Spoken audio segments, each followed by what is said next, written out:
know. Gattuso will cry. He didn't say he cried. Right? He just said the right? team. Right? Yeah, Okay, he right? was So Maldini cried.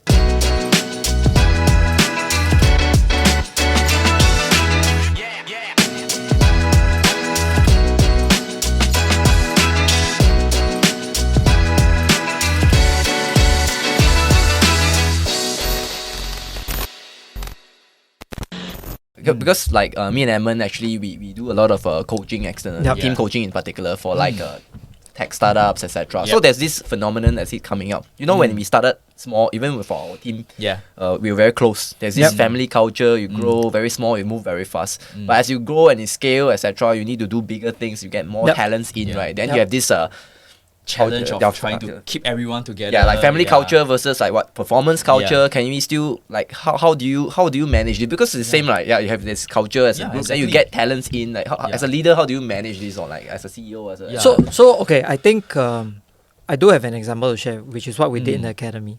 Okay, so just to give a bit of context to your question, I think the most important thing that any group or organization needs is you need to have a very clear culture and identity. What is your vision and values of this group? Okay. So whoever joins in after that is someone who subscribes to this that vision, rather than bring in someone and you're trying to force and fit this person into what you have.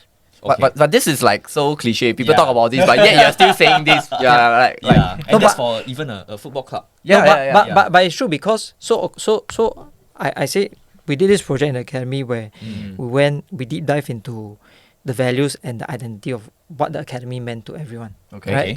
So and by everyone you meant right down to the receptionist. So everyone to working the laundry for the lady, academy, everyone. The club. Okay. We did interviews with them, video interviews, myself included. What it means to you to be here. Your past experiences here. What are the values that resonate the most with you? You know. So it wasn't the typical. Let's find some cool words to put together a values project. And then instead of trying the top brass coming together to put down 3 words or 4 words that represent this is who we are. So you guys went ground up. Okay. So we have a group of psychologists in our academy, and we got them to help us really kickstart this project and research, right? So they actually consolidated all the feedback and the keywords for everyone. Then they did a filter to see what were the main ones, right? That came up in all the conversations.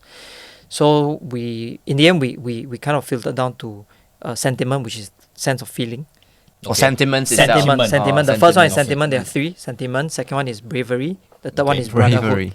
Yeah. So brotherhood. Bravery, brotherhood. All right. Right. So you think they are not super exciting words, but to the people in the academy, these are the important. These are the words that resonate with them every day. And when they see these words come out to them, I mean, we have done a bit of branding there, physical branding on that. So it reminds them of something.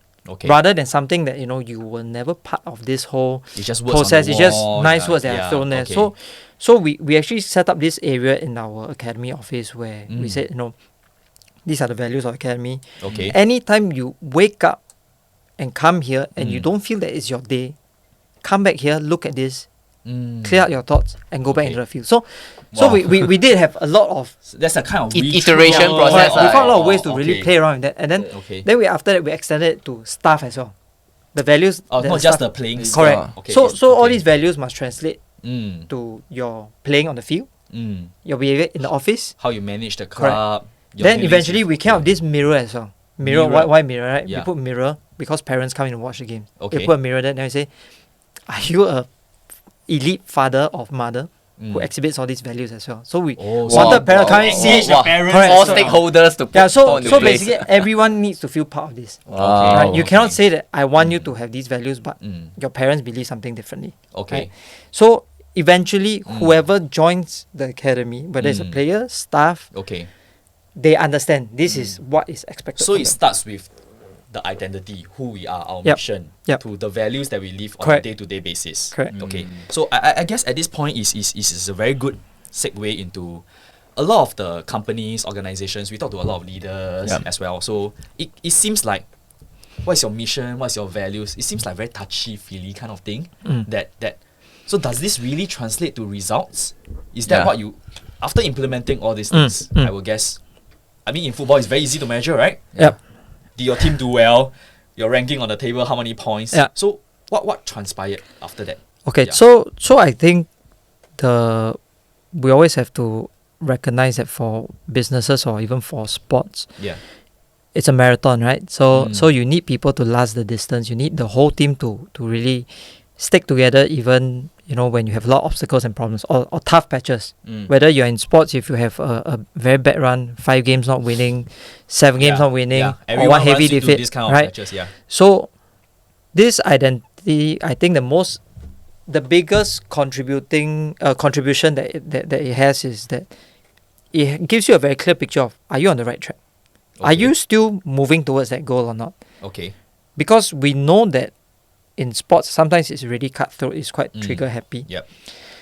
And so you was there a change time based that on that you guys went into such a bad patch? So for example, when we went in and did this project, it was kind of to change the culture there as well in the academy, right? In the first year, I remember very clearly, in the first season, at the end of it, we kind of lost everything in every category, every age group, right? This is before you implemented this, or we started. Okay. We started. Just started. Yeah. Okay. So because this project took some time as well. It wasn't something that we for did sure in lah. 1 week and then culture we building is not over it's over time. Yeah, it's over time. Then more sessions. We followed up on it. More activities for the players, for the coaches, empowerment workshops for us management as well. So it took a while. But in that first season, it was terrible because I remember at the end of the season, our second team was relegated. Okay. For non-football fans, relegated means you are the last few in the team. Last few in the league. And then we went down a category. And for the other age groups, we lost all the important games at the end of the season. Oh, wow. Right? They had all the knockout formats. We lost in the semi-finals, we lost in the finals, everything. So, of course, it was a very, very, very bad feeling. I remember I was with my colleagues in the office late at night, just like wondering what the hell just happened. And of course, there was a lot of swearing and all that happening. A lot of strong ideas or decisions that we wanted to take on the spot, right? Because the big changes lah, because not winning ma. And what are the instinctive things they want to do in this moment to change the person, to change the player, change this and that, right? That's the first instinct. Correct. Right? But so there was a lot of all these emotions coming out. But then we were just throwing out all this stuff. We were arguing, we were shouting on it, and to a point where we were a bit tired. We said, okay, let's call it a night and let's just go back, clear our heads. Then after that, we really thought back again. Like, what have we been trying to do here? Okay. Are we still on the right track? Okay. If we are, let's carry on. Stick to it. Stick to it. The results will come later. Okay. Because when you're in an academy, when you're talking about development, development doesn't happen over 1 year. It takes time. Right? It's like education. You need time and persistence to really see the fruit at the end of it. Okay. Right? And of course, one of our most experienced and oldest colleague there, he's a chief scout. So he's almost 70 years old. He was like, because every year we do a presentation on what we want to do, the work plan for the year. Right? He's like, another nice and fanciful PowerPoint presentation. Let's see whether that is translated to. So initial skepticism to correct. So that also kind of like jolted us a bit. Say, hey, don't make it into an annual exercise where let's come up with something nice and juicy and sexy again. Let's stick to what we are committed to doing. Okay. So that was at the start when you were trying to implement this. So what happened after that? So you decided to stick to the philosophy. So we stuck to it, and we stuck to our team, our people as well. We it's easy to discard people, and instead of helping them to upgrade themselves or be better. It's much easier that way. Okay. So we knew what we had, what resources we had, and we knew what we wanted to do, what types of people we wanted to have. Okay. So we just focus on let's getting the best out of these people, the teams. Also, the second year we basically almost swept all the categories. We won everything. Our second team got promoted champions, promoted back again with games to spare. So from relegated to being champions, everything went. And we basically got so excited. So we brought back, we reintegrated the female football structure. Another about 7 teams back into our structure as well. Wow. So we just expanded. We just continued doing the philosophy, the identity, all the activities that we have been doing. The male side, we extended to the girl side as well. So it became a much bigger family overnight. Okay. More responsibility. But then we started to see the momentum building. Everyone buying into this identity. Okay. Everyone comes in. Even when you see the players or the coaches, they post certain content, whether it's after a game, a result, and on their own accord, right? Yeah, then you start to see them using the same words that we have been repeating. Wow. The values, so you start common language, correct, like you said. Correct. Okay. So you start to see that a lot of these things are finally taking root in teams and everyone. And it's a momentum, right? Okay. So you all persisted, went down, continue to do so, and whatever you all did on the, I won't say on the top, or the project to set out your mission, your vision, your values, actually had actual translation of outcome and results. Even on the pitch, winning games, winning championships. But of course, at this moment, after a very successful season, when we had a meeting again, kind of after action review after the season, right? The conclusion also was, there's nothing to be too happy about. Okay. Because it's still a very long race. You still have to carry on. How do you then move on from here? Right? You have to carry on because I have this colleague who is very, very, very experienced academy coach as well. So he always tells us, and all the coaches he says winning is not enough. Winning is not enough. Every time. If we win, he'll come and say winning is not enough. Winning is not enough. Wow. Because winning depends also on your opponent. It can be a weak opponent, you can win, right? But what matters is yourself, whether you are winning yourself also. Are you doing better each time? So that's a very good reminder as well. So like I said, if we look at it more like a long journey, like education, it takes time. There'll be good times. Continuous growth. You have to continue growing. Right. Good on bad, continue to grow. Yeah, definitely. When you lose, pick yourself up because the path is long. You have to continue persisting. If you win, don't let it get to your head. It's nothing. Right? Because the new season is a new season. It's going to start again. So I think that is why it has been quite encouraging to see that in the past 4 years we have been ranked in the top 5, top 6 academies in Europe.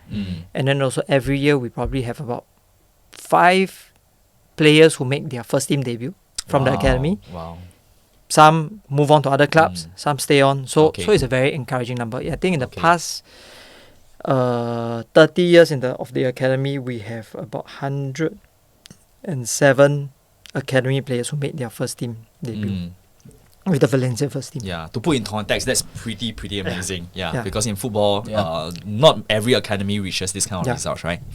So I think there was really some really good points, especially because a lot of people that we will speak to, that listen to our podcast, are leaders who are still building their team. They set up a goal, they find the people that believes in this goal and culture, but halfway through, because of performance pressure, should we change and all? I think it's a classic story of even a football club. You build an academy, you want to land somewhere, you want to stick to the guns, especially if you've done a very in-depth understanding of what values do you want, where's the direction. I think but you also mentioned that you want people to be on board. Are they the right fit, etc.? I think these are the takeaway that I have from here. Really nice. So like just to go one step further also, when we do a lot of scouting for young players, right? We don't just look for players with skills, right? Because actually they are everywhere. Good players everywhere. What you want to find is a good player who can fit and value add what you have. Right? Someone who is different but can fit into your current team and bring it up to the next level. When you say fit, you're talking about like values, style, or value. So technical, non-technical. Right? So in the for a lot of scouts, what they do is there are a lot of videos of players available, right? There are platforms that you can pay to watch all the highlights, or even today everyone knows all the young players because YouTube is full of all these videos, right? But people only see videos of the highlights, the good moments, right? But actually what you need to see is our scouts actually look at the videos of the bad moments, the moments where the players make the mistakes, the moments how where do they react to it? Yeah, or the player doesn't get the ball, he's making a run. Is he making a run for his teammate or not? Yeah. Is he moving correctly or not? Or is he just lazing around when they lose the ball? No. So a lot of all these things give you a lot more information about the people, and then you have to decide whether this is the type of person you want to bring into your team. And then to take things one step further, our scouts go down directly to the games and they watch not just the game itself, but also post game. You see the body language of this person with his teammates, right? After a defeat, how does he behave? If he wins, what is he doing? Is his first thought to take photos and stuff like that, or to celebrate with his teammates? So a lot of these small things. Then you hear people talk about the player and all that kind of. So what exactly you look out for? Yeah. Like what they go the extra mile, like what they supportive teammate or something. So for example, a specific example is, let's say when we talk about our under 19 or second team, right? It's actually a very, very small team compared to the rest in the division. We have an average age of about 19. For our second team. It's very, very young. So when we are looking for, let's say, a certain player in the midfield, we're looking for a veteran, someone with a bit more experience, like a father figure. Then we need someone who behaves like a father figure. So when we are looking for those. You know exactly what you're the ones who is like pulling his teammate to go. You know, he might not be the captain, but he has that type of values. The aura. Correct. And then the way he behaves around his teammates. So these are the things we look out for. But if it's sometimes it's a position like a striker where you need someone who's a bit more flamboyant, right? Who might not be a team player, but he just scores goals, right? Then you know that is the risk you're going to take. You still want to see and know that what risk are you going to take? Is he the one who is going to start blaming his teammates and then later you're going to have another problem in your team? Or he's selfish, but that's it. He's okay as a team player. Then that might be a mitigating factor in your view. So this is a very interesting point, right? You talk about taking a risk on a talented player if he's there to score goals. But despite that, you actually measure the risk of the non-technical, non-footballing side of things as well. So it's amazing for me to hear this because this is applicable for even a football club. I guess in our context, we run businesses, we talk to founders, leaders as well. A lot of times when we are trying to integrate a new person into the team, so when we go out there, of course, we try to hire the best people. We look at their resume, achieve a lot of things. But when they come in, sometimes it just doesn't click and just doesn't gel with the rest of the team. I guess these are the intangibles that we probably is probably similar, right? To what you're talking so about. You're always taking a bet on these talents, right? But also, I mean, the talent identification and recruitment part, what we are trying to do is just to minimize the uncertainties. We're trying to know the profile as much as possible. Then, of course, when the person arrives, you need to have a very good onboarding process to help the person integrate into the system. So you see, we have done this wonderful values project, right? Identity project in the academy. But we cannot stop there. Whoever comes in next has to go through the same thing as well to really buy into the whole culture. So it's an ongoing process. Correct. The rituals that you put it doesn't in place. stop. You have do to you keep have an example of what kinds of rituals or what do the coaches or the staff or your players do? Because these things are all touchy-feely, but actually there's real work done day to day. So for example, I give an example. One of the sub-values that we really distilled out from this whole project, right, is humility. Example, right? So what we did was our psychologists will actually, we have a department called the methodology department. So that methodology essentially means identity, the style of play. You play very vertically, you play fast, you play more touches and all that. So that department with our psychologists, they design a lot of activities and examples for the coaches to introduce in their training sessions. About humility. About the values. About the value of humility. So, for example, if this month we're focusing on the sub-value of humility. The coaches are given some of these examples, drills and all that.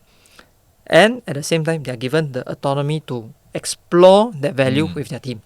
But they have to integrate this into their day-to-day. Into their training for the whole period. So what what are some examples? So for example, a coach will say that humility for us as a team, we agree that is we need to show appreciation even when we lose. So when you weekends you play game, win, lose or draw, we are going to thank the opposition coach and team, for example. I see. Wow. So these things it is now very organic. It becomes very natural, and because it's not something I like that idea. that falls upon them. Fantastic.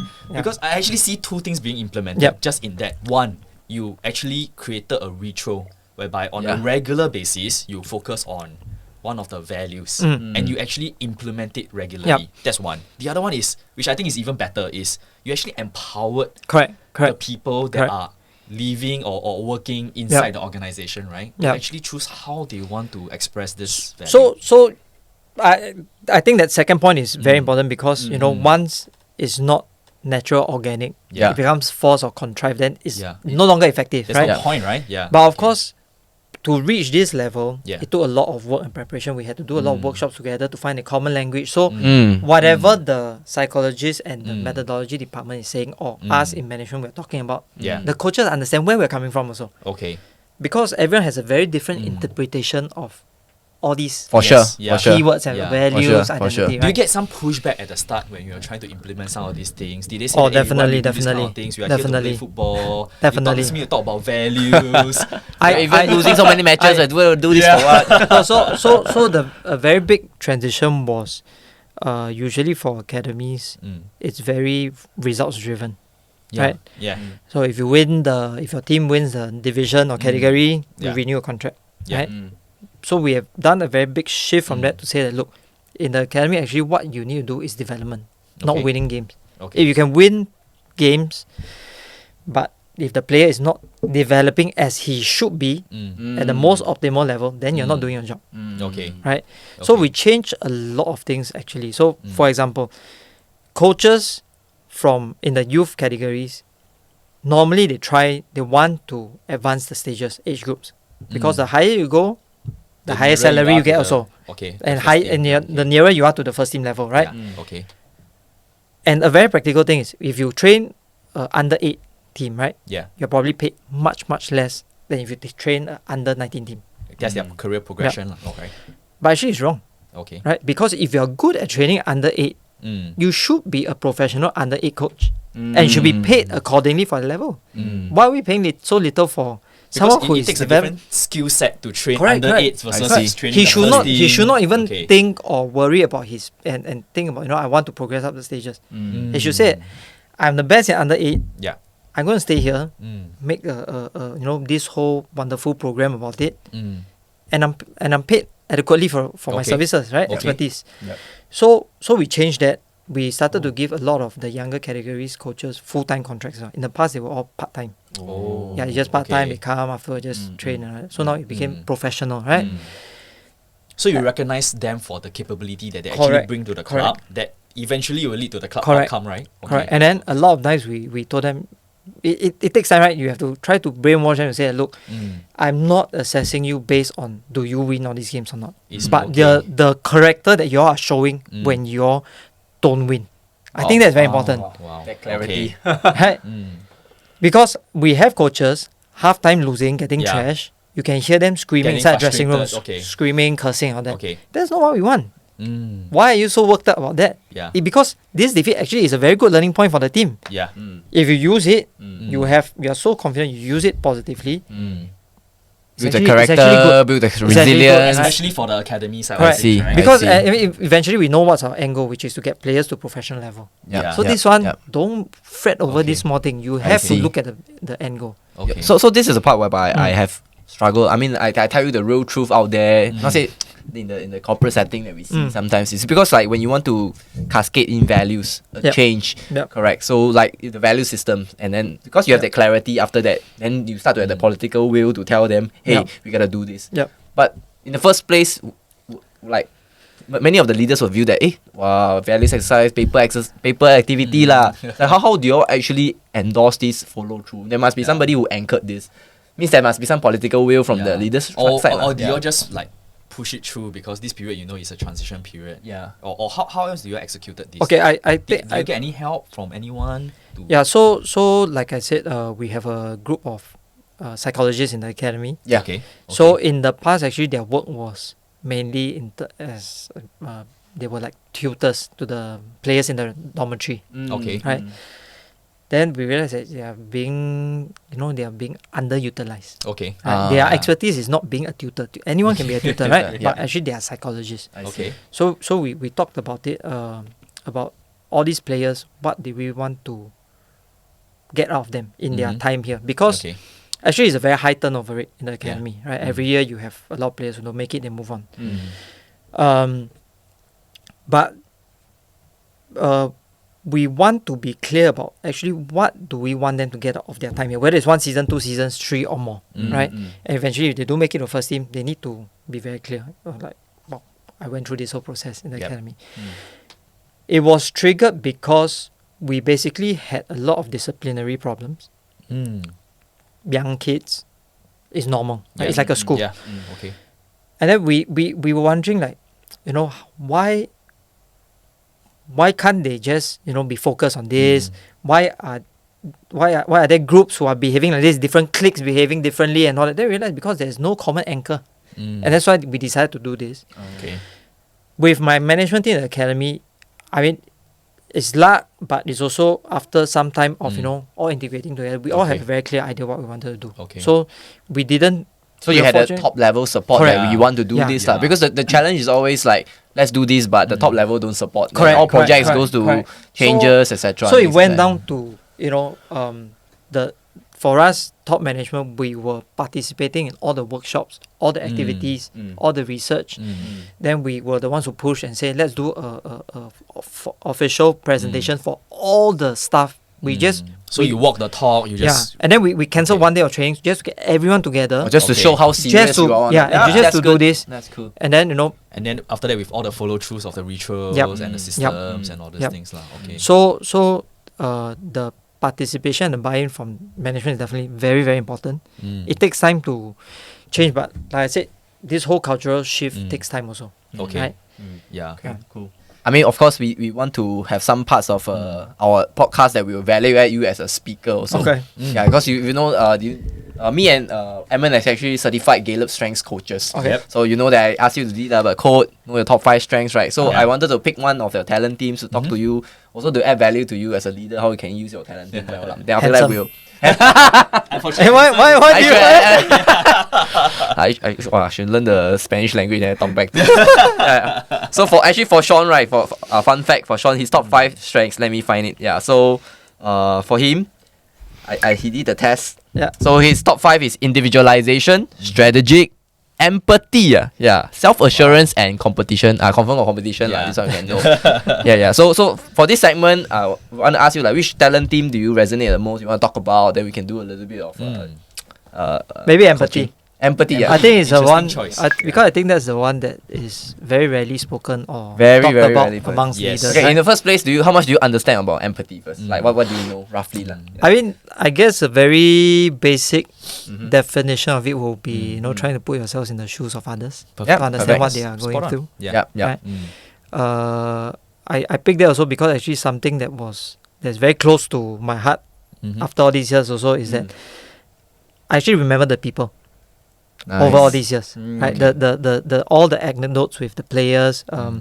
Just a few days ago, I saw one of these ex-player post a picture of him and the father, and then it was I'll always be with you, because the father passed away, and he was in the residence, staying in the residence. Middle of the night, we got the call.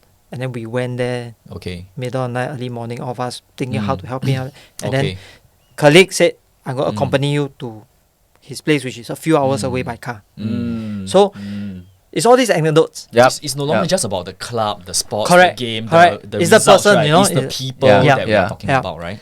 In fact, just by your sharing, you're already displaying so-called the mature form of empathy. Because in strengths, there are 2 teams. One is the raw form and mature form. Raw, basically, because like what you said, empathy is somebody who can relate to the feelings. You talk a lot about, and one of the application as a leader is to constantly check in on the emotions of people. That's why all these major events that happen with them, how are you feeling, how are you coping, etc. That helps a lot of in trust because empathy is a relationship building talent team. And obviously the mature form is able to excel in it by relating with it and then building a strong relationship with others. Of course, the raw form can be like, oh, I feel bleeding heart, or this is something I cannot take it. But that's the balance. Are you like this also? No, I think that part is inevitable.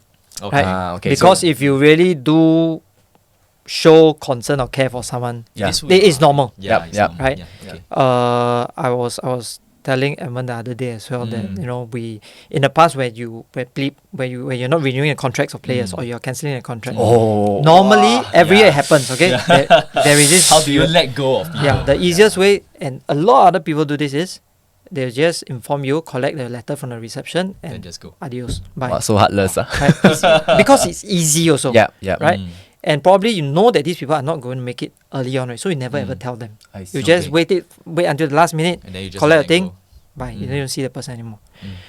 What we have done is to say that let's have regular frank conversations. To say that every few months or even every 6 months, we say, how are you doing? I think that you are not doing well here. If you carry on like that, you are not going to be able to continue. Yes. Let's be honest, right? Okay.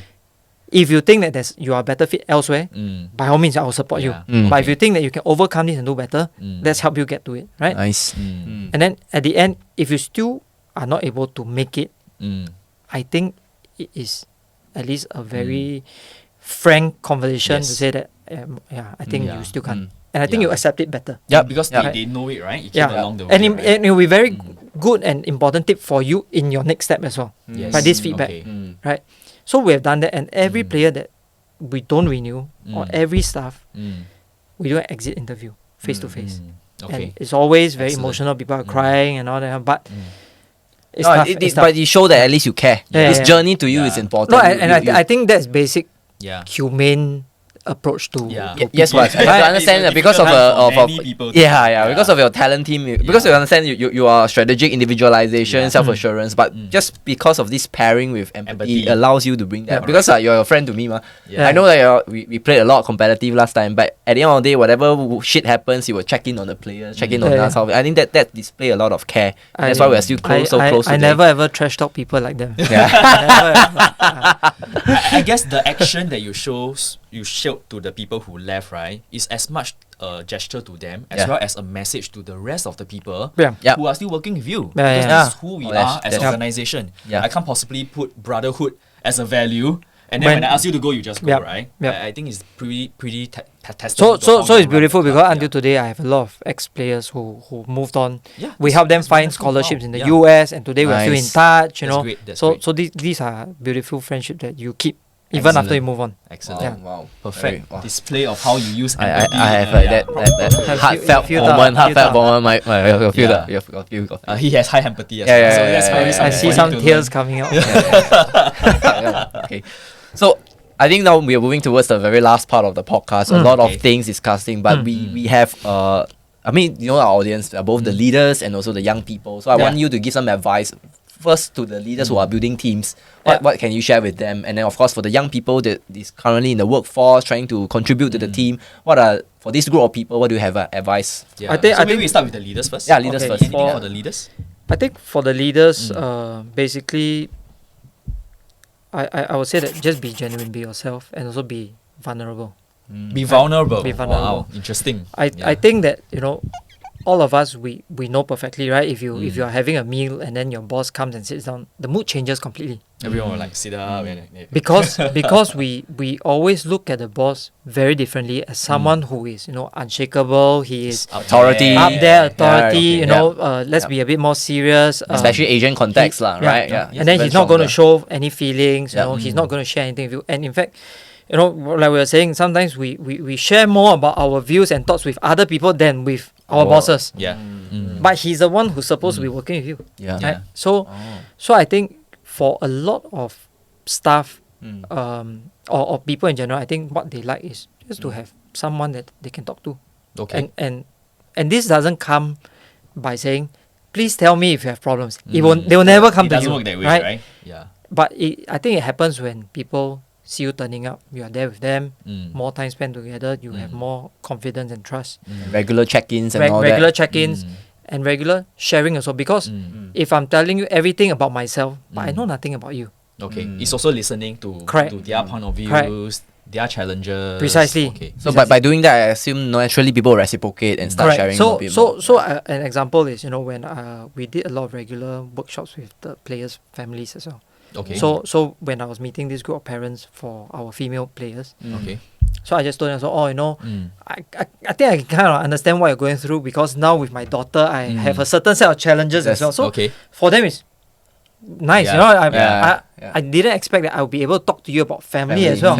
I thought you just going to tell me, here you all have to be serious, you have to train hard, turn on time. It's more than that, it's who they are as people as well, right? Okay. So I think that is something I would recommend for all leaders. Be a bit more genuine, vulnerable, be open. Vulnerable. Nice, this one. Okay. Yeah, props for sure. Yeah. What about to the young people in the younger workforce especially? Young people, I would say first thing is whatever job you're looking for, right? Take a look at the people who are there, right? The role models are there, and think about whether that's the type of person you want to be, right? Then you know whether you're joining a group that you will be a good fit, right? Because typically when people look for a job, they look for what is the JD, how much do I earn? Do I look good telling people that I work this career? A TikTok video of the pantry. So but you're saying look at the people there. Yeah, the role models there. The role models there. Are they who you want to be next time? Correct. Okay. Because you're going to subscribe to a culture there, Okay. A philosophy there, If it's not what you are going to be crazy about. All right. Why take that risk, right? Okay. Like what you say, like if you reach the rough patches, you just out from this company. You will not feel that this is worth it to stay on, etc. Precisely. So, but also in the process, also I think we have to recognize that for a lot of young employees nowadays, it's very tough. It's very, very challenging out there, right? Everyone has a different set of challenge, but I would say that keep learning, right? Okay. See yourself as like an iPhone. Regularly you have updates, you change your model, you have to upgrade yourself. You have to continuously update yourself, right? Yeah. Like the It's program, a never-ending game, right? Like the program with UEFA I did. Yeah. I was already in management in football, right? But it was good to go out, learn, hear from get other perspective, people, etc. and when you share as well, So Yeah. I think this is very important, especially when we are in a young age, right? And also because we don't really know what we are passionate about.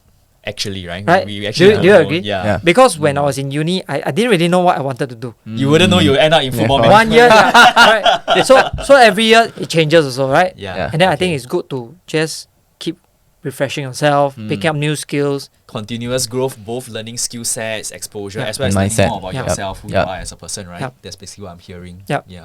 Great advice. I feel very touched given that I met him during the formative years in JC. Now he talk like they're very different. But I guess at the end of the day, we are still who we are, although it's part of the continuous growth that we ourselves. That's why we are doing this over here. Trying to learn from our guests, all the experiences that you have, and No, but I also want to commend you guys because I think this is a very good initiative. A lot of things that we talked about today, I think. Not many people are really. Thank you. Not really. My hand is not many people are really talking about it, and I think it warrants a lot more attention and conversations. Right, different industries, different backgrounds to really pull in ideas and give more. I mean, even in the past, who talks about really mental health or well-being, right? But with conversation, then there's more visibility. There's more help given to all these cases also, and then I think this is a very good start and platform to continue doing this. Awesome, thanks a lot. That's really what we want to do: bridge the leaders and the current new age. Yeah. All right, guys. I think we have come to the end of the podcast, and we really enjoy insights from Sean, etc., and all that. And most importantly, is you must remember we are the Wow Podcast. If you like our content, subscribe, like, share, comment, share this with your friends that really like this content. And we would like to hear from you as well. If you have thoughts about all the things that we talked about today, please leave your comments in the comment section. We will try our best to get back to you guys as much as possible. Thank you. If not, all right. See you next time. Bye, guys. Bye.